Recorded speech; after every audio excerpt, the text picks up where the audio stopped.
I am Jason Egunato, a ABS Techem student. So I'm gonna evaluate one of my classmate videos, interview videos.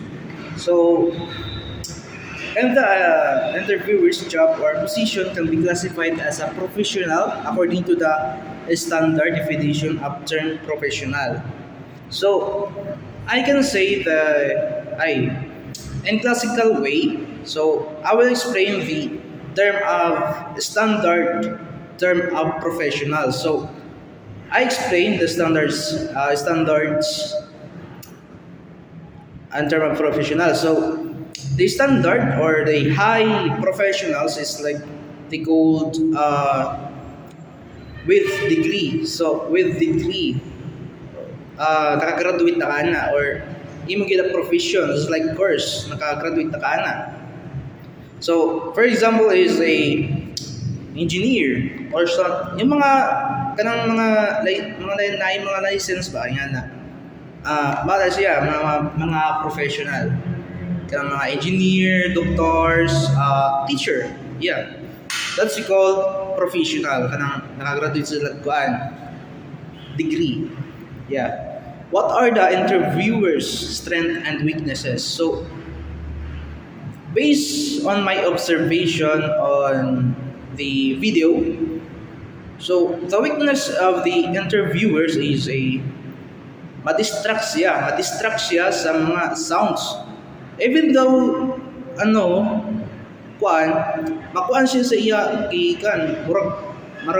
makuan siya ba sa gitawagan na, muukyo or something na wow bisa kailangan niya i-interview.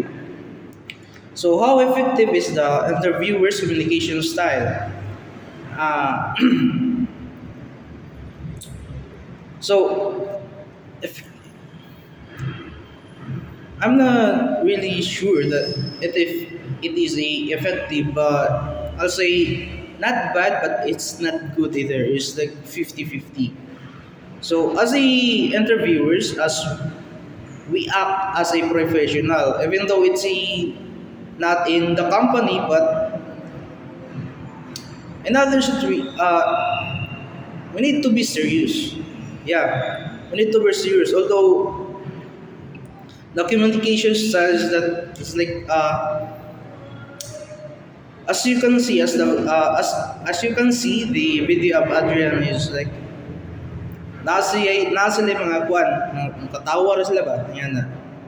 Pero pwede gyapon to kay as the interview na maganda is small talks. So, not bad and not good either. Oh.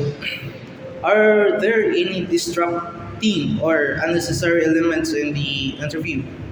Yeah, there is. It's like sounds, movements, yeah. Yeah, there is. How could the interviewees improve their questioning technique? So,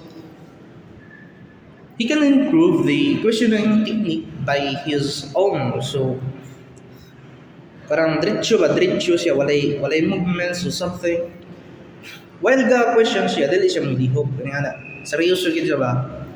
But, as a interviewer, bisag estudyante rata, bukan hitam mo akto kita labi mga professional kay aman na siya.